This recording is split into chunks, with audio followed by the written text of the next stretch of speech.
welcome back to my channel. My name is Ashley, and today we're going to be doing my July wrap-up where I talk about all the books I read in the month of July.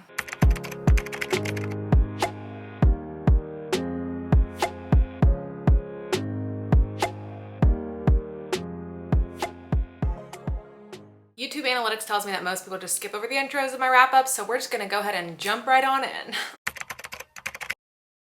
First up, I'll talk about all the books that I DNF'd this month, so the books that I did not finish, and I had 3 of those. I don't know if all of these are going to be forever DNFs or if they're just kind of putting them down for now, but didn't finish them in this month and don't plan on immediately continuing with them, so we'll see. 2 of these books are from the reading vlog that I just did where I read disturbing books that were recommended to me through TikTok, and those were Ghost Story and The Wasp Factory. I talk about why I DNF'd both of these in that video. Ghost Story I don't talk about as much because I decided to cut out the clips of reading it to rearrange the vlog a little bit, but mostly this one was just pretty boring and I didn't think it was perfectly going to fit the theme. I'm not really sure if this is necessarily a super disturbing horror book, so I didn't want to mess up the video, and then it was also just really boring. The idea behind the story of this one is there's like 4 old men who are friends and something bad happened when their friends died a year ago. Bad creepy things have been happening to them ever since. Seems like a ghost might be haunting them. I actually decided for this one that this will be a permanent DNF, and I just looked up spoilers and I didn't think the story sounded all that interesting, so I don't really regret DNFing this one. And then the other one, The Wasp Factory by Ian Banks. This one I just didn't like the writing style of. I couldn't get into the tone of the story. The idea behind this one is you're following the perspective of the 17-year-old boy who has killed 3 people before. His brother is in a psychiatric hospital. He has just broken out. Tensions arise from there, and I just couldn't even connect with the writing style. I just wasn't really enthralled with this one. It's really short, but the writing is really dense on the page, and it just wasn't super enjoyable to read from like the format of that either, so I just decided to put this one down. I was considering picking this one back up and finishing it because I do hear this has a really crazy plot twist at the end, and you'll never believe where the story's gonna go, and it's so insane and it gets hyped up a lot. So I put a poll up on my Instagram asking people who have read this book if it's worth continuing and if I should just push through, maybe it'll get better, maybe I can ignore that the writing style is not my favorite because the story will be worth it, or if I should just look up the spoilers, and people voted that I should just look up the spoilers. So that's what I did for this one as well, and this one definitely sounded way more entertaining than this one in terms of, yeah, that does sound like a pretty big plot twist, but I also heard the plot twist doesn't happen until like the last 2 pages of the book.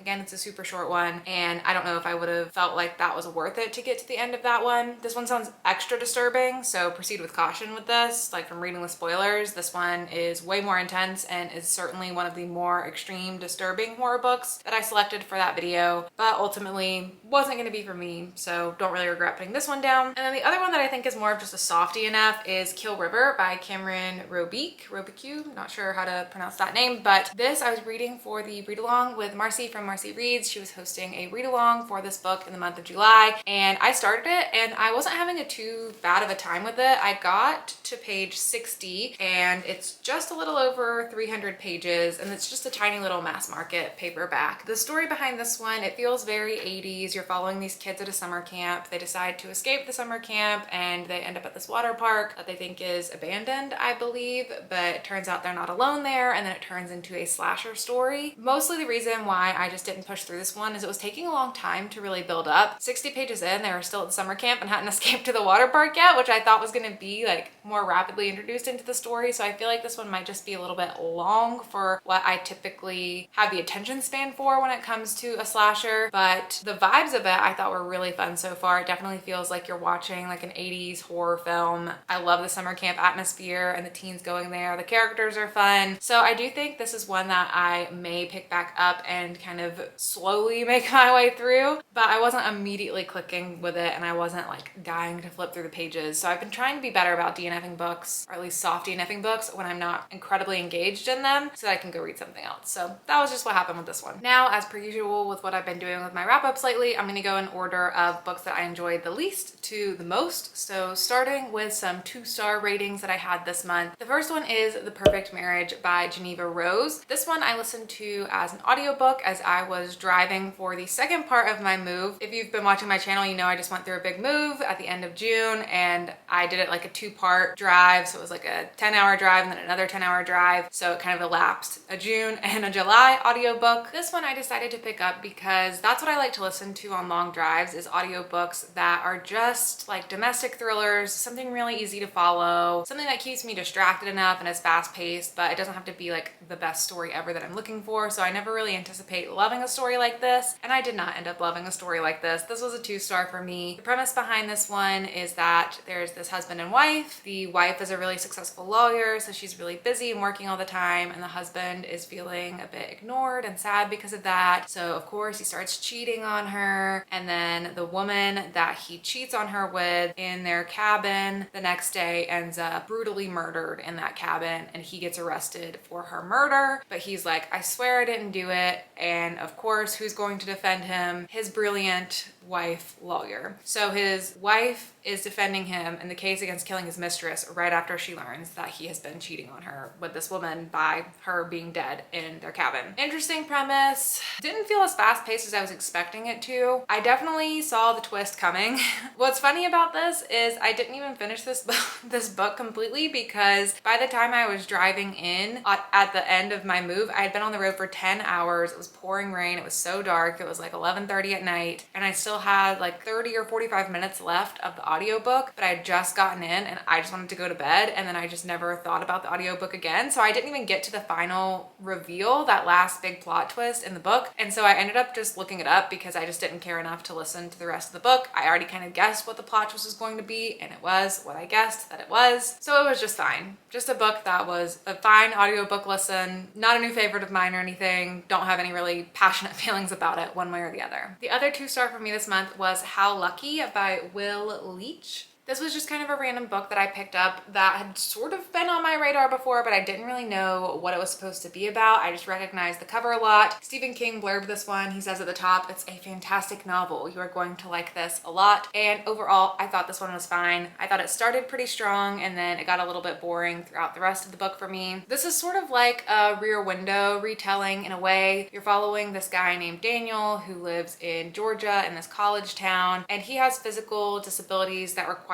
him to be in a wheelchair. He cannot walk. I think he can sort of use his hands. I don't remember exactly. And then he cannot speak. He can a very, very little bit, but it's very limited with how he can speak because of this disease that he has. And it's a degenerative disease that progresses pretty quickly. So he also doesn't have a super long expected lifespan. So every day he has his caretakers who come take care of him. He has got this wheelchair figured out to help him get himself around the house. And he's got this computer device thing that speaks for him. And he's just sort of living his life and watching the neighborhood, and he sees at the house across from him this young woman get in this car with this man, and then the next day he finds out that she's gone missing. So he like witnessed this person get in the car who has now turned out to be missing, so he was the last person to see her. And so he's trying to help contribute to the investigation, but he's pretty limited with his abilities to be able to really go out and investigate and do a lot. So it's a really interesting perspective to follow. He is a super fun character to follow. I really liked being in his brain. I liked his tone. He's very sarcastic. He has a great voice. So that was my favorite thing about this book, was just his character in general. I thought was great, but it's sort of one of those stories that sounds like it's got this compelling setup, but then not a lot actually happens with the mystery element of it. It sort of reminded me of Death in Her Hands by Ottessa Moshfegh in that way, where that's not really the point of the story. Like, it sounds like it's gonna be cool, but that's not really what the point is. It's more about the character. So I thought it was fine, but it ended up just being a 2-star for me because as it progressed, it got less and less interesting for me.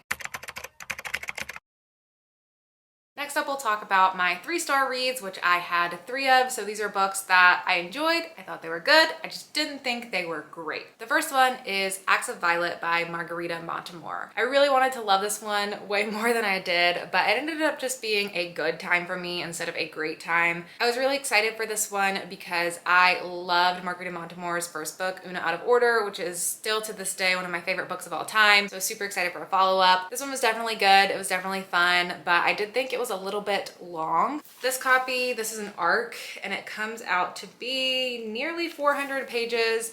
So it's definitely a slower book and very, very long. What you're following in this story is this woman whose sister was this famous magician, and 10 years ago, she disappeared in the midst of her vanishing act. And so there's all this speculation behind if it was a setup, if someone harmed her and took her, if she chose to disappear herself and she was trying to get out of the spotlight, where she's been for the last 10 years, if she's dead, if she's ever coming back. It's just gotten this whole buzz around the world because she was such a famous magician. But the character you're mainly following is her sister, who has been left behind to deal with all the mess that this created for her. She's always had these sort of complicated feelings with her sister because it's just a complicated sister relationship where Violet always kind of stole the spotlight and wouldn't tell her how she did her magic tricks. And then she also feels hurt that she doesn't know where her sister is, that if it was this intentional vanishing act, why did she not at least tell me what she was going to be doing? Now it's been 10 years and there's all these memorial things happening. There's this podcast that's spun up that's trying to interview the sister to get all the details, but she's really resistant to ever talk publicly about what happened. She also has a teenage daughter who has a lot of complicated feelings about it as well.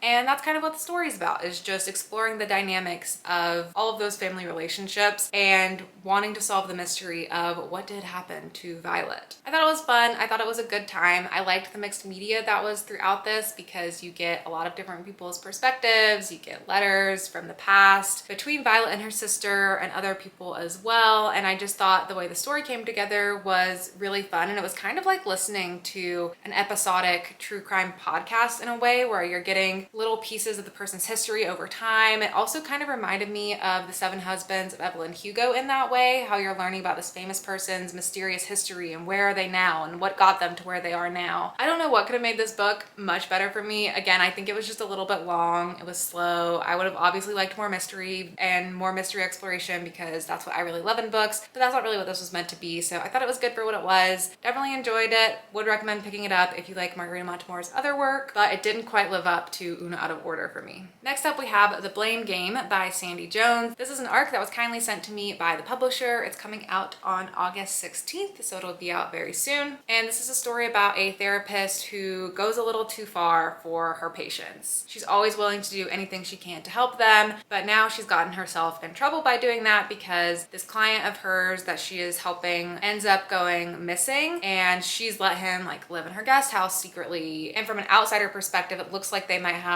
more of a relationship going on, and now he's missing and the police are looking at her. So she ends up getting herself in quite the pickle, and her husband is tired of it. He is so tired of her going to all these secret lengths and just giving so much of herself to all of these clients. And the mystery ensues as you're trying to figure out what happened to the guy who went missing. You don't really know who to trust. You don't even know if you can trust her at times. And I thought it was a fine time. This was my first book from Sandy Jones, so I wasn't really sure what to expect. But given the cover of this one, I thought it looked like something that would be kind of like a fun, simple beach read. And that is exactly what I would say this is. It is pretty short. It's a pretty quick read. I read this all in one day, I believe. So it's definitely something you can fly through really quickly. I will say the book deals heavily with domestic abuse because that is her specialty as a therapist, as she deals with clients who are going through domestic abuse cases. And that is not my favorite subject matter to be included in a book. So that also probably prevented me from absolutely loving this. But all in all, I thought it was a fun time. If you're looking for a quick thriller to pick up, this is one that I would recommend for just a fun, read it in one sitting kind of thriller. And then for my final 3-star read, we have Gone to See the Riverman by Christopher Triana. This is a book that I read for my Disturbing Horror Books vlog, so you can see my full thoughts and experience in that video if you would like to. What this is about, it is a pretty quick horror novella that is about this serial killer and a woman who falls in love with him. He's in jail, she corresponds with him in jail, and he asks her to go on this quest for him to go to see the Riverman and bring him a key. She doesn't really know why, but she's super in love with him. She wants to prove herself to him. He's kind of writing a few different women, and so she decides, I'm really going to show him that I love him and I'm going to go on this quest. I'm going to do this thing for him. She also is taking care of her sister, who is a couple years older than her. They're both in their 40s, I believe, and her sister has this physical and mental disability. So she ends up being a caretaker for her sister. She can't really leave her anywhere, and so she has to take her sister to go see the Riverman with her. Throughout the book, you're following their quest and you're learning more about her past, and it becomes this sort of cosmic horror as you're delving into her nightmarish past and then what is going on in the present day on this this journey. I will warn you, this is a disturbing book. I purposely read this in my disturbing horror book vlog because I was trying to really read several disturbing horror books for sort of the first time to understand if that is a subgenre of horror that I want to continue reading more of. So this is more extreme than the typical horror books I recommend on here. I ended up giving it a 3-star for a couple of reasons. I talk about it a lot in my vlog, but overall, this just wasn't really the story I was expecting. I wanted to see more of the correspondence between the serial killer and her. I wanted to see a lot of that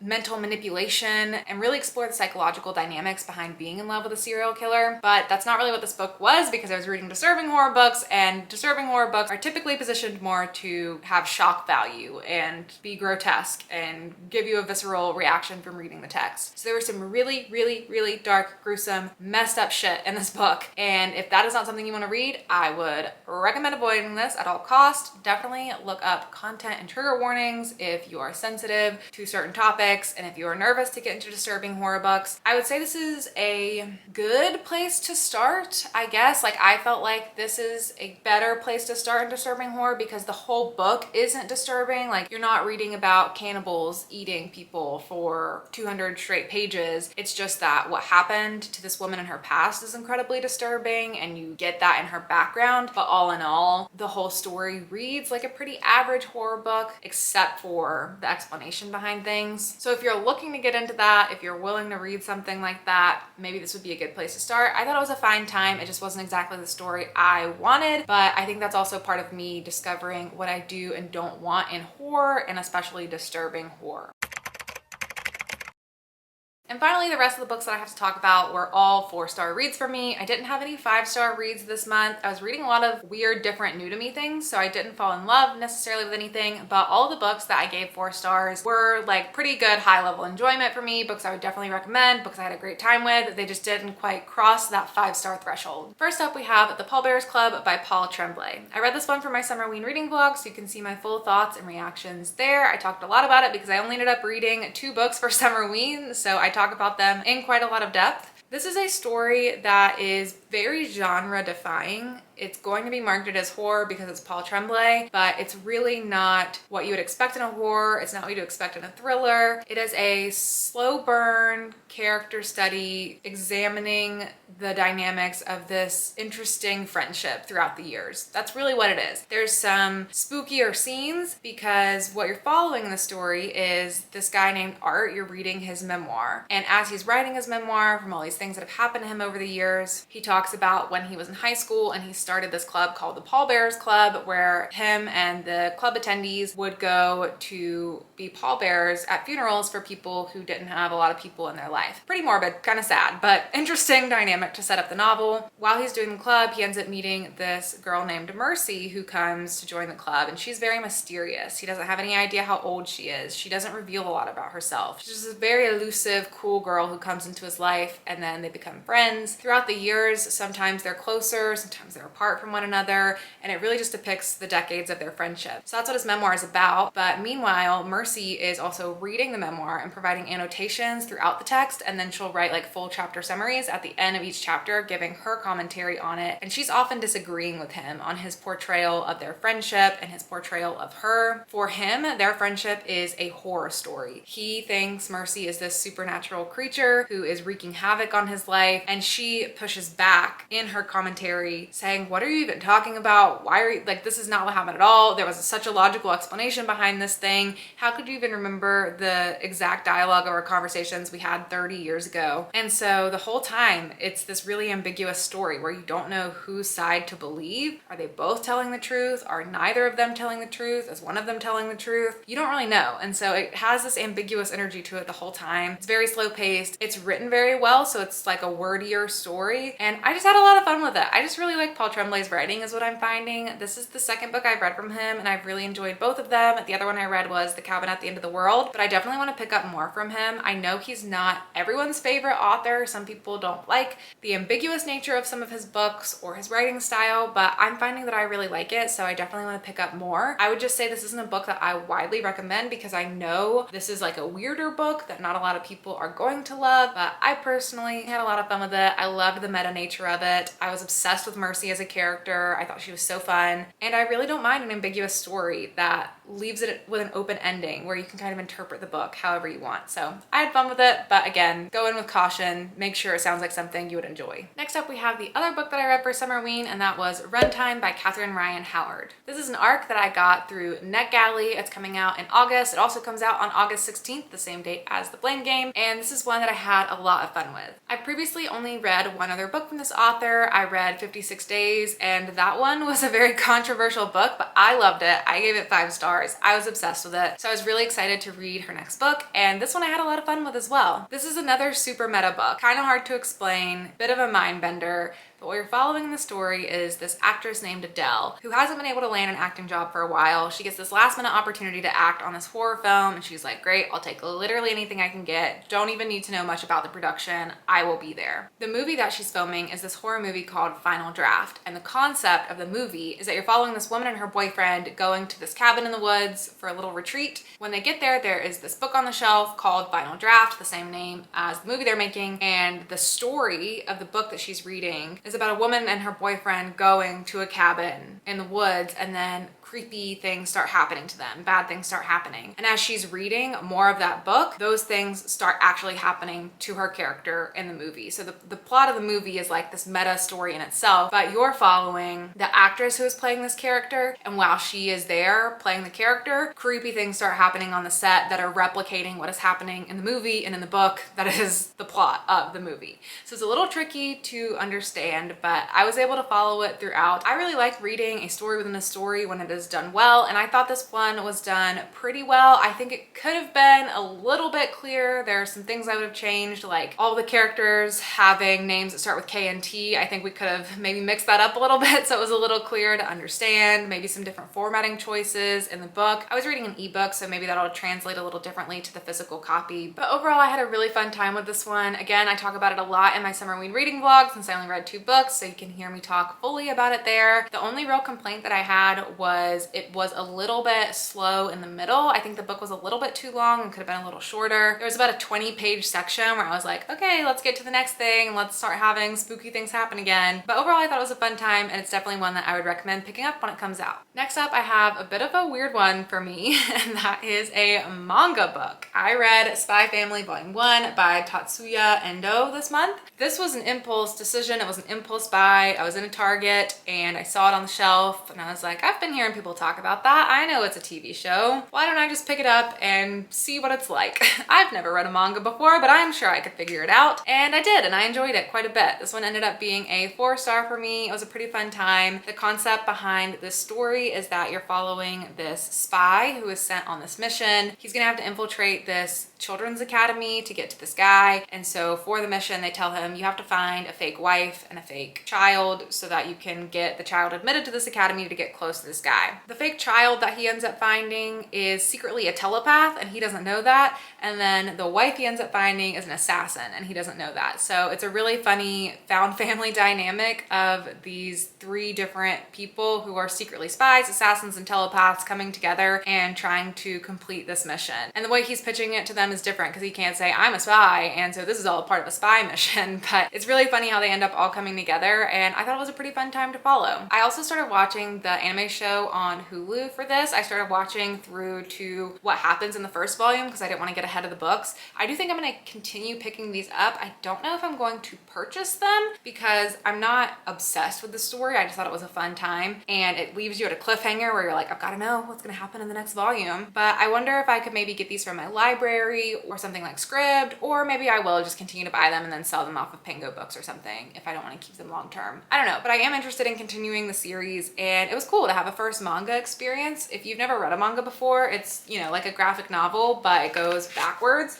So instead of reading left to right, you read right to left. So this is the front of the book, which would typically be, you know, this side, and things read a little bit backwards. So that was an interesting thing to get used to, but I'm definitely interested in exploring more. There's definitely a lot of horror manga that I want to get to. I really want to read Junji Ito's things, and I thought this was overall a good first experience with a manga. Next up, we have Any Man by Amber Tamblyn. This is a book that I read for the disturbing horror book reading vlog that I did, and this one is definitely a super dark book. This story is about this woman who's going around sexually assaulting men in really brutal, violent ways. But in the story, you're not following her. You're following the male victims and seeing the aftermath of the trauma and seeing how they move forward in their lives, how they try to heal. And some of them even end up coming together through the story to offer support to one another. This is probably the book that I talked about the most in that reading vlog, so I have extensive commentary on it in that vlog if you want to hear me really unpack this one. I thought it was super well written. It was beautiful writing. It mixed poetry and prose and email chat messages and letters and radio shows and social media posts, and it was just put together really beautifully. The writing was incredible, and it just did a really good job telling the story that it was trying to tell. Super heavy, super dark, super heavy themes of sexual assault. So if that's not something you want to read, definitely recommend skipping this one, but I thought it was done really, really well, and I would definitely be interested in reading from this author again. I think this might be her only novel because I think she writes poetry otherwise, but I would definitely be interested to see more of her writing because it was really, really good. And then finally, we have Exquisite Corpse by Poppy Z. Bright. I also read this in my disturbing horror book reading vlog, and oh my god, this book was so messed up. This was by far the worst book that I read in that video. It was such an experience, and it made me feel so weird that I had such a good time reading it. It's basically the story about these two serial killers who end up finding each other and falling in love, but it's a really slow burn. It's more of a character study. You're following 4 characters in total, and it was just written so well. Like, this author, I loved their prose. It was so good, but also what was being written was so brutal and vile. This is definitely a splatterpunk book, and I don't know if I want to read that again, but I also kind of do. But I don't know what that says about me, but it was so intense. That book was an experience. If you want to have an experience that is incredibly disturbing, that's the most disturbing book I think I've ever read in my life. It had me covering my eyes, it had me cringing. It was such a time. It makes me feel weird because it's definitely not a book I would recommend. I would never recommend that anyone picks this up. I will tell you about it and I will let you decide if you want to read it or not, but don't say I sent you to it because yikes.